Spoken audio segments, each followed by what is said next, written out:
Hey guys, welcome back to another video. Today I'm going to be showing you guys how to remove the front passenger and driver's side door card on your 2015 and onwards Toyota Aygo. So all you're going to need to do this job is a few tools, and they're very basic. You're going to need a trim removal tool like this. You're going to need a flathead screwdriver that's like this, that's got a narrow nose. Then you're also going to need a Phillips screwdriver. So to take the door card off, first you're going to want to take this cap off with your flathead screwdriver. There's a Phillips screw underneath. Then you're also going to want to take this secret compartment one off here, and also this window switch. And I'm going to show you how to do them right now. So with your flathead screwdriver, you're going to see a little area here where you can put it in. You're going to put it inside there, pry it out, and then it goes back and it has something here, so it's not just going to fall out. Then you're going to want to get your Phillips driver, put that in. Unscrew this. There we are. Make sure to take it fully out. Now what we're going to do is we're going to open this compartment here, and there's going to be another Phillips driver underneath there. So you're going to want to use that same flathead. You're going to put it in here, trying to scratch your plastic, and just gently pry on it and it should pop out. Once it pops out like this, you're not going to pull it back. You're going to lift it up slightly like that, and then it should pop out. And I want to show you why you're going to want to lift it up slightly first, because it has these tabs on it. So if you just pull it back, you're going to snap the tabs. Then grab your Phillips driver again. You have one Phillips screw here which you're going to take out, and that will look like this. Put that to the side. Now once you've taken the Phillips screw out of here and here, you're going to want to disconnect this switch. And to do this, you're going to need your trim removal tool. You're just going to pry up here or wherever there's a gap. You won't want to use the Phillips for this because you will scratch the plastic. So wherever you can find a gap, just put this in and pry up on it. What I find is the best, you're going to need both hands for this, which unfortunately I can't show you. You're going to pull up here with one hand and then try and put the tool in to a gap that'll be here. But I'll have to do this with the camera down because I'm going to need both hands. Okay, so once you've got your trim removal tool inside of here, you're just going to want to pry up slightly. There we are. You lift one side out and then gently pry around this area because that's where the other clip is. There we are.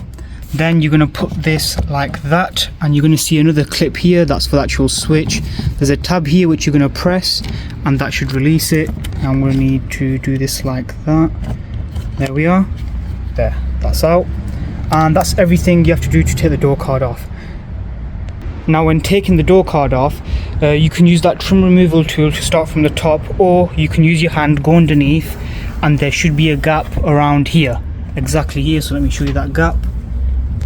It looks like this. There's a gap here where your finger will be able to go into, and you can use that to pry up on the door from the bottom. So let's do that here. There we are. So that's the bottom off. Now for the top part, obviously our fingers can't fit there, so we're going to use the trim removal tool and we're going to find a gap. So there's a gap here. We're just going to put the tool into there, and there we are. Just going to pry like this. There we are. And you're just going to do that all the way along here, trying to break the clips. Some may get stuck, but you can use this tool to take them back out. Okay, so now that we've taken all the clips off, you can see the door has come back. You're going to want to take the door back slightly, not all the way, because you'll have cables attached. You're going to see a white cable at the top and a green one at the bottom, so just to make a mental note of that, because you're going to have to put in the exact order when you put the door back on. You're just going to pull it out like that, pull the green one out the same way, and when you do that, you're going to take that out from here. Same one with the green, pull it out, go to the opening, do that, and the door will back off completely. There we are. And just for you guys that want to see the clips on the locations of them, here are the clip locations. So hopefully that makes it easier for you lot to pry the door off, and here we are. Now if you want to remove the driver's side door, the steps are exactly the same. So here we are at the driver's side, and the steps are going to be exactly the same. I'm not going to take this door off because I only need to take that door off because I'm fixing the window regulator on the passenger side. But the steps are exactly the same for the driver's side door. You're going to open this tab here, take the Phillips screw out. You're going to open this here, also take the Phillips screw out. You're also going to take this out with the trim tool, and then you're going to disconnect the switch. And there's also another area here for your fingers to go inside of to pry the bottom part of the door out. And then with the trim removal tool, you're going to find there's going to be a little gap here, and you're just going to pry around this area here and this area here, and this door card also comes off. Make sure to remember the order that these two switches are in, because one is for the door and the other is for the lock. So make sure to remember that order. This white one will go at the top and this green one will go at the bottom. And that's going to be it for this video, guys. So if you enjoyed, please drop a like and subscribe. If you have any questions or anything else that I missed in the video that you need answers to, feel free to drop a comment in the comment section down below.